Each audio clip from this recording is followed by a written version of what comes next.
सभी साथियों को नमस्ते। मैं दिनेश द्विज आप सबका स्वागत करता हूं इस लर्निंग फ्रॉम होम प्रोग्राम में।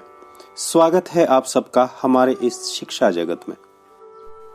सर, हमें रासायनिक सूत्र क्या होते हैं इस बारे में तो पता लग गया, पर हम इन सूत्रों को कैसे लिख सकते हैं इस बारे में भी बताइए सर। ठीक है मिस्टर हाउ, आज हम सीखेंगे कि रासायनिक सूत्र कैसे लिखते हैं। रासायनिक यौगिकों के सूत्र लिखने के लिए जो आवश्यक स्टेप्स हैं वो इस तरह से हैं। पहला स्टेप, यौगिकों के संगठक तत्वों को एक लाइन में थोड़ी दूरी पर लिखें।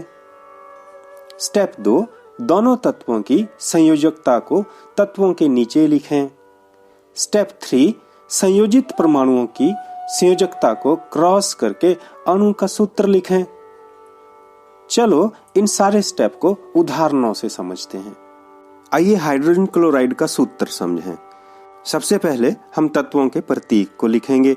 हाइड्रोजन का प्रतीक होता है H और क्लोरीन का प्रतीक होता है Cl। तो उनके नीचे हम उनकी संयोजकता लिख देंगे। हाइड्रोजन की संयोजकता होती है 1 और क्लोरीन की संयोजकता भी होती है 1। इन दोनों को हम क्रॉस मल्टीप्लाई कर देंगे।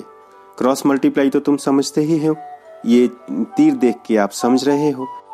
तो क्रॉस मल्टीप्लाई करने के बाद हमारे पास सूत्र बन के आया HCl। अतः हाइड्रोजन क्लोराइड का रासायनिक सूत्र है HCl। चलिए हाइड्रोजन सल्फाइड के सूत्र की बात करें। इनके प्रतीक तो तुम्हें पता ही है। हाइड्रोजन का प्रतीक होता है H और सल्फाइड का प्रतीक S। हाइड्रोजन की संयोजकता 1 जो हमने उसके नीचे लिख दी और सल्फर की संयोजकता 2 उसके नीचे लिख दी। क्रॉस मल्टीप्लाई किया तो ये सूत्र हमारे पास निकल कर आया H2S। कार्बन टेट्राक्लोराइड के सूत्र की बात करें। कार्बन का प्रतीक होता है C और क्लोरीन का प्रतीक होता है Cl। कार्बन की संयोजकता है 4 और क्लोरीन की है 1। तो हमारे पास कार्बन टेट्राक्लोराइड का जो सूत्र निकल के आएगा क्रॉस मल्टीप्लाई करने के बाद वो है CCl4। चलो मैग्नीशियम क्लोराइड के सूत्र की बात करें। मैग्नीशियम का प्रतीक होता है Mg और क्लोरीन का प्रतीक होता है Cl। मैग्नीशियम जो आयन है, धनायन है, इस पर जो आवेश होता है वो होता है 2+ और क्लोरीन आयन पर जो आवेश होता है वो होता है 1-। तो आपस में क्रॉस मल्टीप्लाई जब हम इन्हें करते हैं तो हमारे पास जो सूत्र बन के आता है वो आता है MgCl2। चलिए एल्युमिनियम ऑक्साइड का सूत्र ज्ञात करें। एल्युमिनियम का प्रतीक आपको पता है Al, ऑक्सीजन का प्रतीक O। आवेश दोनों पर आपके सामने है स्क्रीन पर। एल्युमिनियम पर आवेश होता है 3+ और ऑक्साइड पर आवेश होता है 2-। जब हम इन्हें क्रॉस मल्टीप्लाई करते हैं तो Al2O3 ये सूत्र बन के आ गया। अब हमने जो दूसरे नियम की बात की थी बच्चों, अब उसका भी उदाहरण हम समझ लेते हैं। चलिए सोडियम नाइट्रेट का सूत्र लिखें। हमें पता है सोडियम का प्रतीक होता है Na और नाइट्रेट का प्रतीक होता है NO3। सोडियम पर आवेश होता है 1+ और नाइट्रेट पर 1-। क्रॉस मल्टीप्लाई किया तो सूत्र बन गया NaNO3। कैल्शियम हाइड्रोक्साइड का सूत्र ज्ञात करें। तत्व का प्रतीक होता है Ca और हाइड्रोक्साइड का प्रतीक होता है OH।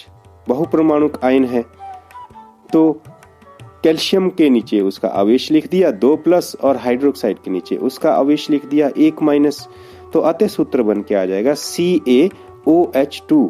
यहाँ पर ये ध्यान दो बच्चों कि जो OH हाइड्रोक्साइड का जो आयन है ये हमने ब्रैकेट में लिया क्योंकि हमने कहा था बहुपरमाणुक आयन को हम हमेशा कैसे लिखते हैं, कोष्टक में। चलिए एक और उदाहरण ले लेते हैं बच्चों। अमोनियम सल्फेट का सूत्र।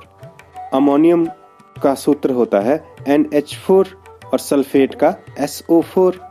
अमोनियम जो अणु है इस पर जो नेट आवेश होता है वो होता है 1+ और जो सल्फेट है इस पर नेट आवेश होता है 2-। तो जब हम इसको क्रॉस मल्टीप्लाई करेंगे तो हम कोष्टक में इनको रख देंगे। NH4 कोष्टक शुरू 2SO4। तो ये हो गया हमारे पास अमोनियम सल्फेट का सूत्र।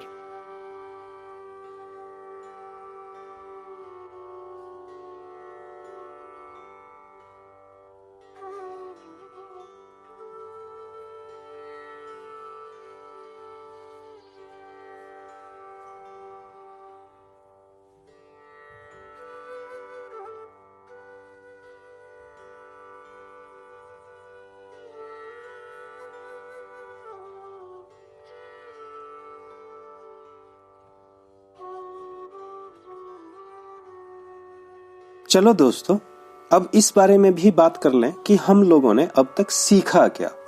एक बार फिर से अब तक की गई बातों का रिवीजन कर लें। रिवीजन हमारे माइंड में कॉन्सेप्ट की समझ को गहरा करने में बहुत हेल्प करता है। रिवीजन की मदद से ही हम सीखे हुए कॉन्सेप्ट की समझ को और गहरा कर सकते हैं। तो आइए एक बार सभी चीजों का रिकैप कर लें, रिवीजन कर लें।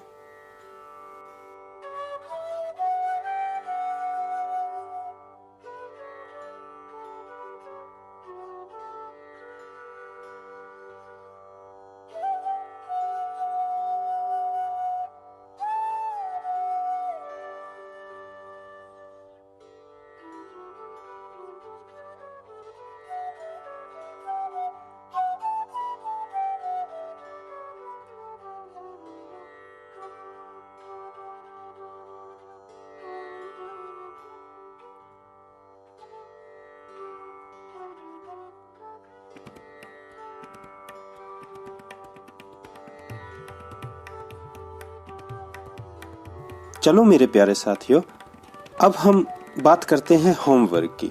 प्यारे बच्चों, होमवर्क बहुत जरूरी होता है।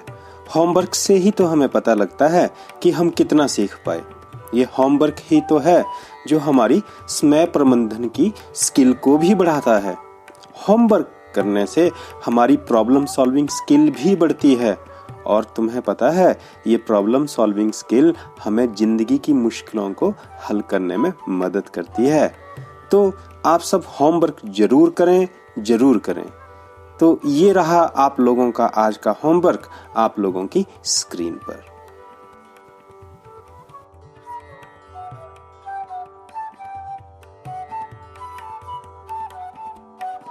अगर आप एक विद्यार्थी हैं या अभिभावक हैं, आपके बच्चे स्कूल में शिक्षा ग्रहण करते हैं या आप एक अध्यापक हैं, तो इस चैनल को जरूर सब्सक्राइब करें। यहाँ पर आपको विभिन्न विषयों के विशेषज्ञ द्वारा तैयार किए गए टॉपिक्स मिलेंगे। इसी चैनल पर आपको मिलेंगे स्टडी टिप्स, पढ़ाई वैज्ञानिक तरीके से कैसे करें, आप अपनी क्षमताओं का सही उपयोग कैसे करें। इस चैनल के माध्यम से आपको सिखाया जाएगा कि कैसे आप अपनी एनर्जी को सही दिशा दे पाने में सक्षम हो सकेंगे। प्यारे अध्यापक साथियों, यही वो चैनल है जहां पर आपको शिक्षा विभाग से जुड़ी सारी योजनाओं की जानकारी मिलेगी।